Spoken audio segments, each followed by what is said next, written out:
As we got close to Jacob's well, we all saw her at the same time. Jesus, Vista, Peter, do something. Get that woman out of here. I saw the condemning looks in their eyes, but Jesus' manner toward me didn't change. He looked at me with kindness and forgiveness. The people of Sychar had to know about Jesus, that the Messiah had come, so I ran into the city to tell them. I was greatly relieved when Rebecca ran off. I hope we've seen the last of her. When we offered Jesus some food, he told us that he'd eaten some food we didn't know about.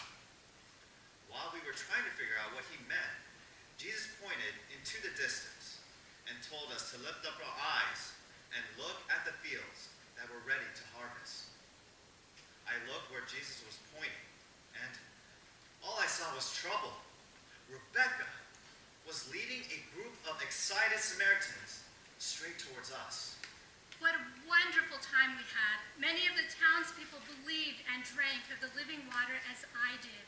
Jesus' teaching, his presence, were so life-giving.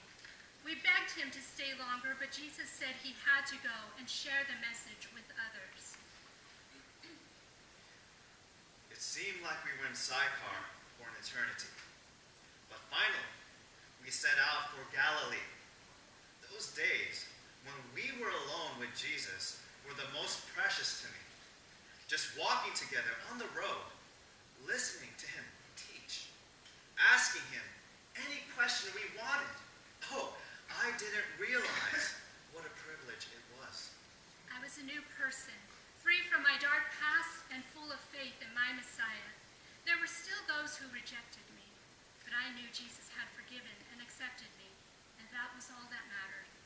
Over the months, I was so thirsty for the truth. I had so many questions that I wanted to ask Jesus.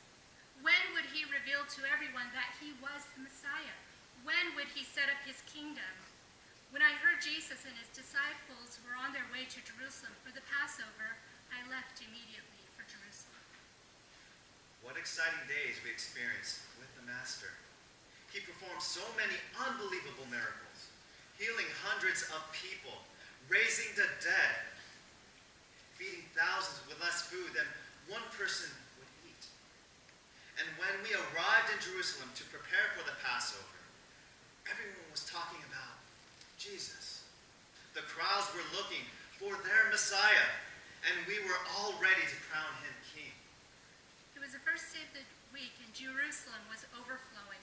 As I drew near the Mount of Olives, I heard shouting, and suddenly, there he was, descending the Mount of Olives, riding on a donkey. To my surprise, the vast crowd was echoing the same emotion that was in my heart.